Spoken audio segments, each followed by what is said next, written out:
Hi hello అండి. టమాటా పచ్చడి ఎలా చేయాలో చూద్దాము. టమాటాతో చాలా రకాలుగా పచ్చడి చేసుకోవచ్చు. నేను చేసే పచ్చడి మాత్రం మీకు చూపిస్తున్నాను. ముందుగా కడాయిలో 2 టేబుల్ స్పూన్ల నూనె వేసుకొని 2 మీడియం సైజ్ ఆనియన్స్ని ఇలా సన్నగా కట్ చేసుకొని కాస్త సాఫ్ట్ అయ్యేంత వరకు ఆయిల్లో ఫ్రై చేసుకోవాలి. ఇలా ఫ్రై అయిన తర్వాత వెల్లుల్లిపాయలండి 9 నుంచి 10 వేసుకుంటే సరిపోతుంది. అవి కూడా కాస్త ఫ్రై అయిన తర్వాత కట్ చేసి పెట్టుకున్న టమాటా ముక్కలు ఇలా పొడవుగా కట్ చేసుకుంటే చాలు. మరి చిన్న పీసెస్గా చేయనవసరం లేదు. మిక్సీ పట్టుకుంటాం కదా, ఇలా ఉంటే ఏం కాదు.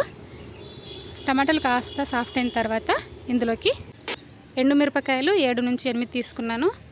మంచి కలర్లో ఉండడానికి కారం 2 టేబుల్ స్పూన్స్ వేసుకున్నాను.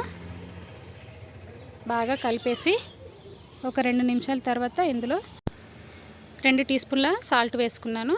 అలాగే ఇందులో కొద్దిగా చింతపండు వేసి బాగా కలిపేసి కొద్దిగా నీళ్లు వేసుకొని బాగా కలిపి మూత పెట్టేసుకొని 2-3 నిమిషాల పాటు టమాటాలని మెత్తగా అయ్యేంత వరకు ఉంచుకోవాలి.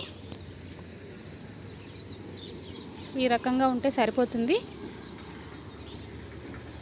చల్లారిన తర్వాత మిక్సీ జార్లో తీసుకొని మిక్సీ పట్టుకోవడమే. మిక్సీ పట్టే ముందు ఇందులో కొద్దిగా బెల్లం కూడా వేసుకుంటే మంచి రుచి ఉంటుంది. మెత్తని పేస్ట్లా మిక్సీ పట్టేసుకున్నాక పోపు పెట్టుకోవడమే. 2 టేబుల్ స్పూన్ల ఆయిల్ వేసుకొని 2 టీ స్పూన్ల గుండు మినపప్పు తీసుకున్నాను.